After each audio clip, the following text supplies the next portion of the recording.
Au Congo, la situation sociale semble se dégrader avec les mouvements de grève à répétition à la STPU, en passant par le CFCO et l'université Mouaring-Wabi. Qu'est-ce qui explique ces séries de grèves? Est-ce que nous partons vers une paralysie de la société? Ce fonctionnement et la gestion des entreprises et institutions causent-ils problème? Réponse tout à l'heure dans les chroniques des BFN. Bonsoir et bienvenue à tous. Brony, bienvenue à toi. Merci, Gabriel. De nombreuses structures comme l'université Mouaring-Wabi, le CFCO, la STPU et bien d'autres sont aujourd'hui paralysées par des grèves à répétition. Que deviennent ces institutions face à de tels mouvements de protestation? Bon, Gabriel, on sait déjà ce que c'est que pour la STPU. Aujourd'hui, il suffit juste de vous balader dans la capitale, vous constaterez que ces bus qui, quand même, on va dire, réduisait la souffrance des populations qui habitent dans l'extrême nord de Brazzaville, donc Kintélé, voilà, un peu plus loin, puisque on avait avec la STPU, donc de Kintélé jusqu'au centre-ville, on ne payait que 150 francs, même si il y avait ce fameux mal à l'aise où tout le monde était confiné, mais au moins on avait ce bus-là. On constate que avec donc ces grèves, cette grève qu'elle traverse aujourd'hui, les bus ne fonctionnent plus, sont quasi absents sur le terrain. Donc, vous constatez finalement que ça vient encore renforcer ces difficultés que la population traverse depuis quelque temps. Donc, la STPU est totalement fermée. Vous avez des bus qui sont sur cale. Il y a des pièces qui manquent. Jusqu'à aujourd'hui, on reproche même la mauvaise gestion au niveau de la direction. Donc, la STPU est totalement asphyxiée, rendant donc nul tous les efforts qui ont été faits jusqu'ici pour trouver à Brazzaville et Pointe-Noire une société de transport afin de résoudre ce problème on va dire, de déplacement, sinon de communication au niveau de Brazzaville et Pointe-Noire. L'université Mouaring-Wabi, quant à elle, nous savons que les grèves à répétition ont depuis plusieurs années fragilisé cette une structure universitaire, la principale d'ailleurs du pays. D'un côté, ce sont des étudiants qui sont totalement, on va dire, qui ont perdu espoir pour la plupart, des étudiants qui sont totalement dépaysés, les nouveaux bacheliers qui arrivent, qui s'inscrivent aujourd'hui, qui sont dans les préinscriptions jusqu'à ce jour, ne sont pas réellement déterminés sur leur avenir universitaire, puisque rien, en tout cas, rien ne fonctionne. Et vous avez de l'autre côté les enseignants qui restent aujourd'hui assez fragilisés aussi mentalement et même, on va dire, socialement, puisque plusieurs parmi eux ont des dizaines et des dizaines de mois impayés. Et donc, vous comprenez finalement que ce que deviennent ces structures, c'est que la STPU ne fonctionne pas. Vous avez la peine des populations, mais vous avez aussi les fonctionnaires, sinon les travailleurs de ces sociétés qui traversent des moments assez difficiles et qui aujourd'hui ne savent pas à quel sens vous voyez, malgré leurs cris de cœur. Ces travailleurs qui sont des chefs de famille d'ailleurs, qui sont donc au bord du gouffre, qui sont totalement abandonnés à eux-mêmes. Et puis vous avez l'université Mouaring-Wabi et les enseignants et les élèves qui payent le lourd tribut parce que l'université Mouaring-Wabi n'a pas seulement le problème des impayés, des salaires ou des recrutements des enseignants. L'université Mouaring-Wabi fait face aussi aux conditions de travail. C'est une université qui est totalement déconnecté de la réalité actuelle, ça veut dire du développement du monde actuel. L'une des rares universités qui est restée archaïque, qui est restée dans une sorte d'université qui représente encore l'image d'un certain âge, où les étudiants ne peuvent pas se connecter au monde, où les étudiants ne peuvent pas faire cours à distance, ou dans les salles de classe, il manque encore des micros et parfois de l'électricité. Donc, il y a tout cela, où il n'y a pas de laboratoire, pardon. Vous avez aussi ceux qui sont au campus et qui vivent dans les conditions assez précaires. Donc, il y a à l'université Mouaring ces problèmes-là, et la STPU est confrontée au problème de gestion, problème de renouvellement du parc automobile, et finalement, problème de finances aussi. Et c'est dans ces états que se retrouve non seulement l'université Mouaring-Wabi, vous avez aussi le CHU qui a connu une grève, pas la première grève, mais qui est toujours aujourd'hui sous tension, même si on a réussi à payer, mais ils sont à 5 mois aujourd'hui son salaire. Vous avez également le CFCO, nous avons connu la pénurie de carburant à Brazzaville parce que la STPU était en grève. Vous avez donc ces hommes et ces femmes qui travaillent dans cette société qui ont 48 mois et nous constatons l'impact qu'il faut. Et finalement, c'est un regret, mais c'est aussi difficile de vivre une telle situation. Les salaires impayés pendant des mois sont à l'origine de ces grèves, mais la situation semble plus complexe, Brony. Comment ces structures essentielles sont-elles arrivées à tel point de crise? Il faut savoir que il faut regarder ça à 2 niveaux. Le premier niveau, c'est que ces sociétés qui sont aussi para-étatiques, autonomes et para-étatiques, dépendent en bonne partie du gouvernement. Donc, vous avez l'université Marine-Ngouabi qui ne peut pas s'auto-gérer. Il faut que le gouvernement éjecte de l'argent puisque c'est un établissement universitaire qui, alors que les autres, on a vu que les autres fonctionnent d'une manière autonome, mais l'université Marine-Ngouabi a encore du mal, comme un bébé au biberon, encore du mal à se nourrir seul. Donc, dépend en grande partie du gouvernement qui doit injecter les moyens pour faire fonctionner cette université. Malheureusement, dans les difficultés, donc le gouvernement faisant face aux difficultés actuelles économiques et financières, depuis plusieurs années, avec tout ce qu'on vit, n'a pas pu réellement prendre en charge et vraiment totalement, effectivement, les besoins d'une université Marine-Ngouabi. Donc, on a cumulé les salaires impayés, on a accumulé aussi des problèmes d'ordre infrastructurel jusqu'à aujourd'hui, et finalement, ça devient comme une sorte on va dire, un véritable blocus pour le gouvernement et même pour cette université Marine. Donc, il y a d'abord le gouvernement qui n'a pas pu faire face à ces problèmes. Et vous avez aussi pareil pour le CHU, vous avez la STPU, vous avez aussi le CFCO, on parlait plus ou moins de ces structures et d'autres hôpitaux à travers le pays. Mais il y a aussi le problème de gestion de ces structures. Malheureusement, vous vous souvenez que le CHU a connu plusieurs mouvements. On est parti c'est l'une des structures au Congo où on change de DG pratiquement 1 an ou 2 ans après. Et simplement parce qu'on se rend compte qu'il y a des tournements ici, il y a des tournements là-bas, il y a toujours des plaintes. Vous avez l'université Marine-Ngouabi dont on reproche aussi la mauvaise gestion, voilà, la présidence de cette université, même les présidences passées, seraient même taxées de corruption, de beaucoup de choses, de mauvaise gestion. Donc, c'était aussi ça, comme la STPU. Vous avez entendu des fonctionnaires, des travailleurs de la STPU qui nous ont dit clairement, mais que le gouvernement a quand même injecté de l'argent dans cette société. Le gouvernement a quand même apporté de soutien, mais cet argent a été détourné. Nous avons aussi entendu des travailleurs qui ont dit, mais finalement, l'argent que le gouvernement a débloqué pour racheter les pylônes qui ont été détruits pour la EKRC, finalement, apparemment, cet argent serait dans les mains des tierces personnes. Donc, c'est un véritable problème de gestion. Il y a manque de transparence, il y a manque de compétences.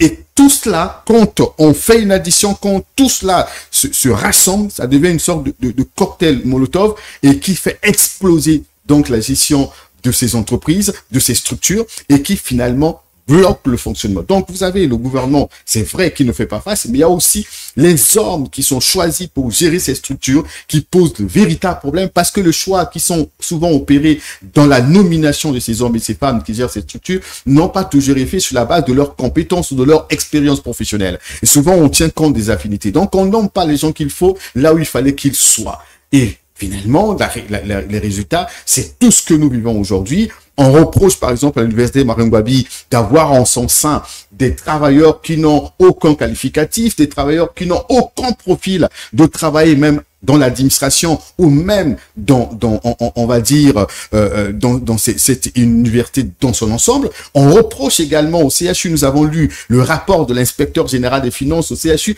on retrouverait des médecins qui n'ont aucune compétence et qui ne devraient pas être là. On retrouve également des techniciens de surface qui ne sont pas recrutés sur la base de leurs compétences. Et finalement, il y a parfois aussi des travailleurs fictifs selon les informations. Donc, c'est tout cela à un moment donné qui freine le fonctionnement de ces structures.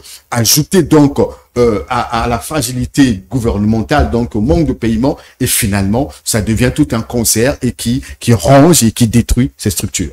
Vous l'avez évoqué, la mauvaise gestion, la corruption fragiliserait le fonctionnement même de ces structures. Mais comment cette corruption impacte-t-elle directement le fonctionnement et les services offerts aux citoyens? On va être simple, Vous savez,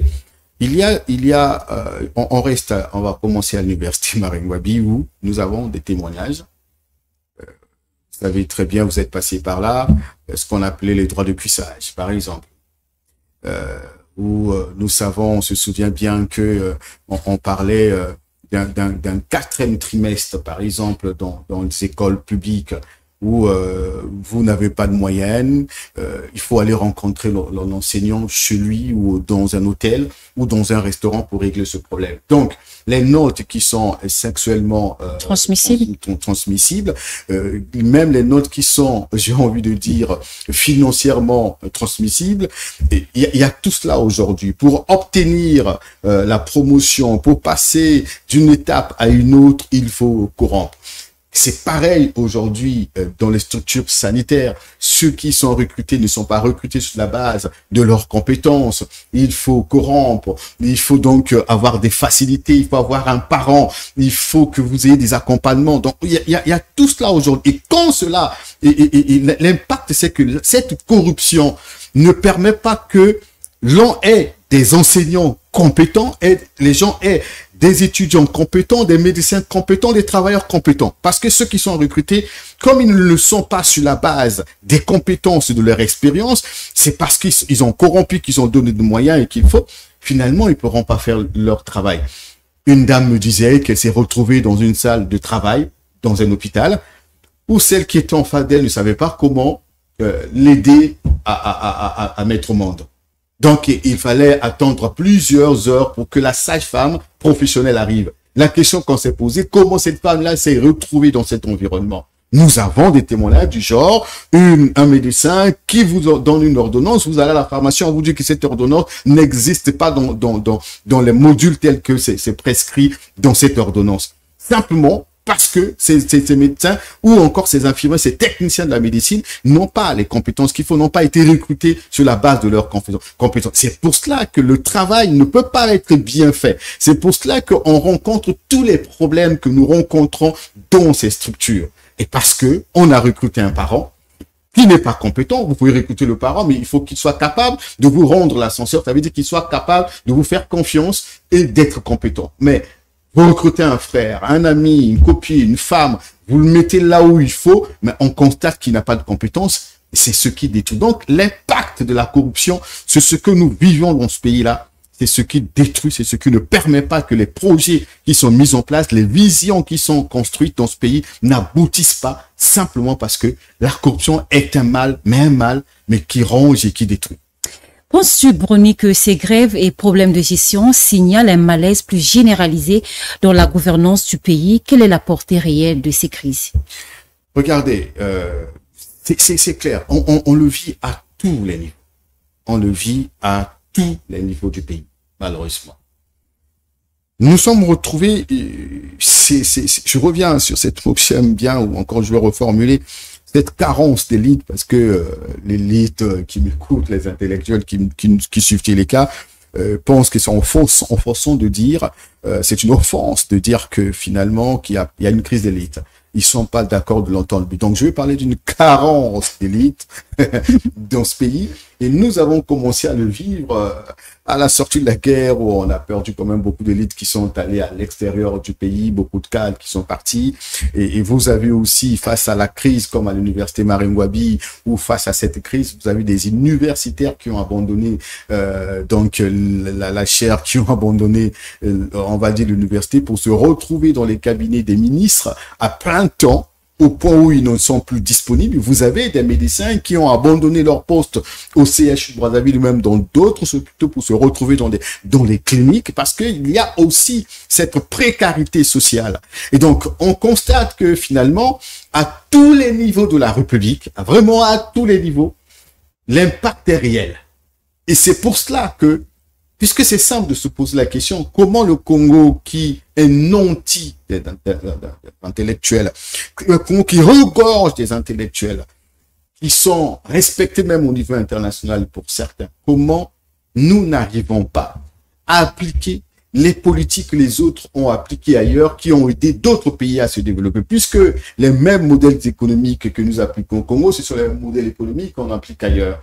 Le FMI nous apporte les mêmes modèles, les mêmes schémas qu'il a tenté d'appliquer ailleurs. On a vu comment la Tanzanie et d'autres pays ont réussi quand même à sortir de la crise, grâce aussi à l'appui, même si ces pays africains ne sont pas développés, mais on a vu, mais qu'est-ce qui explique au Congo que toutes les politiques qui sont mises en place, qui sont des politiques, on va dire, très pragmatiques, des politiques qui auraient permis au pays d'être même le pionnier du développement au niveau de l'Afrique, ne sont pas abouties. Simplement parce que la corruption érigée en mode de fonction ne permet pas aux citoyens, à ceux qui sont responsabilisés ou à tous les niveaux, que l'on travaille réellement pour la performance, pour être pragmatique. Non, c'est ça le vrai problème aujourd'hui. Donc, l'impact est réel et tout ce que nous vivons aujourd'hui, c'est parce que il y a tout ce que vous décrivez dans votre question. Est-il envisageable, Brony, de redresser ces institutions et de résoudre les grèves, ou cette situation est-elle un symptôme de problèmes plus enracinés qui pourraient persister encore plus longtemps? Oui, c'est enraciné.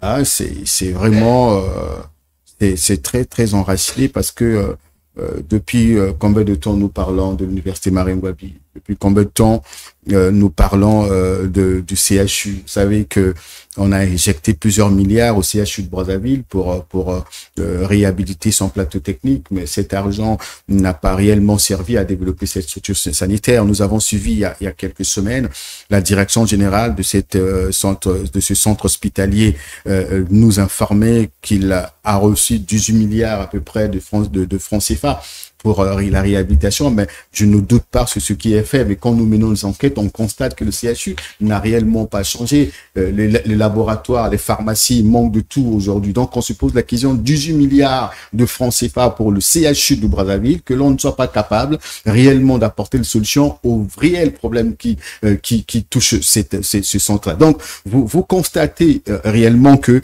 le souci est donc à ce niveau et le mal est profond. Le mal est profond. Et donc, comme le mal est profond, il faut donc le déraciner. Voilà. Le chef de l'État a dit dans ce pays-là qu'il y a le ver dans le fruit. Ce qu'il faut faire, c'est retirer le ver, couper en partie là où ça a été infecté, et le reste, on peut le consommer. Voilà. Donc, ça veut dire quoi? Il faut retirer de ces structures les gens qui ne sont pas capables de gérer ces structures.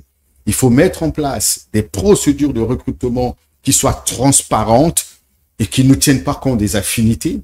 Il faut aussi renforcer la justice de sorte que ces gens-là ne dépendent pas des parrains, ne dépendent pas des amis, des frères, mais soient conscients que nous dépendons de la justice, c'est-à-dire que nous sommes sous, on va dire, les projecteurs, sinon sous la loupe de la justice et même d'autres services de contrôle de l'État. C'est ça le vrai problème. Parce que si on ne met pas l'accent sur ces choses, si nous ne prenons pas conscience nous-mêmes, puisqu'il s'agit du Congo, de notre pays, si les citoyens ne prennent pas conscience que ceux qui détruisent ces structures ne sont pas des étrangers, puisque si le siège ne marche pas, on ne dira pas que ce sont des étrangers qui sont venus pour détruire. Si l'université Marine-Ngouabi ne marche pas aujourd'hui, si nous avons problème de retard, nous avons problème de corruption, ce ne sont pas des étrangers qui sont venus détruire le CHU, voilà, ce sont des Congolais qui le font dans leur propre pays. Or, ailleurs, on constate que la culture voudrait bien que l'on préserve, que l'on protège ce qui est nôtre, ce qui est leur, ce qui nous permet, nous, de vivre, d'être crédibles, d'être respectés.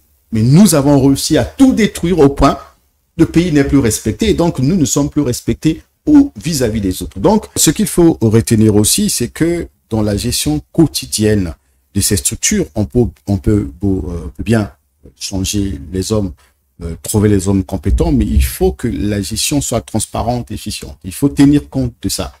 Prenons le cas, je parlais tout à l'heure de l'université Marine-Ngouabi, qui aujourd'hui n'arrive pas toujours à s'auto-gérer.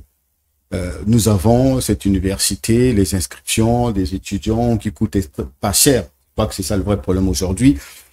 L'État, malheureusement, a créé les conditions de sa propre fragilité au point où l'université Mariam Gouabi est presque gratuite aujourd'hui. Alors, si on peut mieux réfléchir pour que l'argent qui est donc l'argent qui entre à travers les inscriptions et tout ce qu'on fait là-bas, soit capable en réalité de permettre l'autogestion, sinon l'autonomie financière de cette université. Parce que aujourd'hui, l'État n'arrive plus. C'est certainement faute de la gestion aussi des hommes et des femmes qui n'ont pas pu réellement réaliser des projets ou encore atteindre les objectifs qu'il faut. Mais si l'université Mariam Gouabi avait réfléchi comme les universités modernes aujourd'hui pour s'auto-gérer, mettre les mécanismes en place pour que l'argent entre, afin de permettre qu'on soit peu peut-être de faire face on va dire, au salaire même des enseignants, on ne serait pas dans cette galère-là. Mais on se rend compte que l'université Mariam Gouabi dépend presque totalement, entièrement ou presque du gouvernement, puisqu'on ne peut pas payer, puisqu'on ne peut pas améliorer les conditions de travail. Donc, avec l'argent que l'université engrange, ça veut dire qu'on peut pas acheter les micros avec ça, même les micros. Donc, on peut pas éclairer les salles, on peut même pas refaire les salles. Donc, tout cela, l'État, le gouvernement doit agir. On constate finalement qu'il y a un vrai souci. Si, avec les inscriptions, on peut pas acheter du papier, qu'on doit attendre que le gouvernement injecte de l'argent, si avec toutes les inscriptions, avec autant, c'est pas 20 000 étudiants qui arrivent. Et les concours aussi sont payants. Et les concours, tout cela, que l'université Mariam Gouabi n'arrive pas à faire face parfois aux petites choses élémentaires, finalement, il y a un vrai souci. C'est pareil pour le CHU. C'est vrai que le CHU n'est pas fait pour faire du bénéfice, mais c'est l'un des centres qui engrange suffisamment d'argent. Mais que ces centres ne soient pas capables de faire face au salaire et même d'acheter des médicaments. On constate que même dans le management, le CHU n'arrive pas réellement à se mettre au même niveau que les autres CHU à travers le monde. Donc, il faut réfléchir sur les mécanismes qui permettent à ces structures de s'auto-gérer même à 90%. Pour que l'intervention de l'État ne soit qu'à un certain niveau et quand on sait que c'est très grave. Sinon, finalement, on va se retrouver tout le temps dans les mêmes galères, dans les mêmes situations parce que malgré les milliards, des milliards qu'engrange ces sociétés, on vous dira finalement qu'il n'y a pas l'argent pour les médicaments, il n'y a pas l'argent pour les seringues, il n'y a pas l'argent pour payer même des stagiaires, il n'y a pas l'argent pour acheter de l'eau, il n'y a pas l'argent pour ça. Malheureusement. Quel est le cas avec la STPU?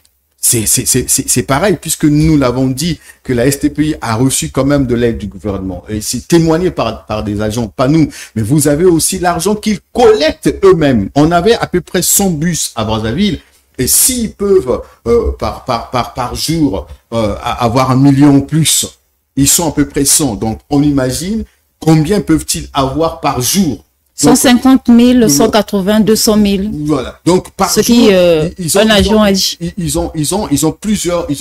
des millions par semaine, ils ont des millions par mois, et que cette société ne soit pas capable, qui se retrouve à ce niveau où elle n'arrive plus à fonctionner, tout est clair que ça a été mal géré. Parce que la question qu'on se pose, où est passé l'argent qui a été collecté? Parce que c'est l'un des bus, sinon l'une des sociétés au Congo qui est toujours plein. Donc, les bus sont toujours pleins. Vous ne verrez pas le bus de STPU vide. Donc, d'un coin à un autre, tout est plein. Donc, à la fin de la journée, on a beaucoup d'argent, mais on n'a pas pu gérer. On n'a pas pu gérer cette société. Donc, ça veut dire que même si le gouvernement peut encore intervenir, si les hommes qui sont nommés à la tête de ces structures ne sont pas des vrais compatriotes qui aiment ce pays et qui viennent pour travailler pour ce pays, on va se retrouver dans la même chose, dans les mêmes problèmes. Donc, le vrai problème, ce n'est pas seulement l'irresponsabilité ou la démission du gouvernement. Le problème qu'il faut aussi, c'est l'incompétence des gestionnaires de ces entreprises, parce que rien n'est impossible dans la construction d'un État. C'est simplement appliquer la loi, arrêter avec l'impunité. Merci Bruni pour ces analyses. Je vous remercie, je vous en prie, Gabriel. Merci à vous d'aimer les chroniques de BFM. Votre soutien permet aux chroniques d'être plus proches de vous. Merci, au revoir. Cette fois-ci, c'est bon?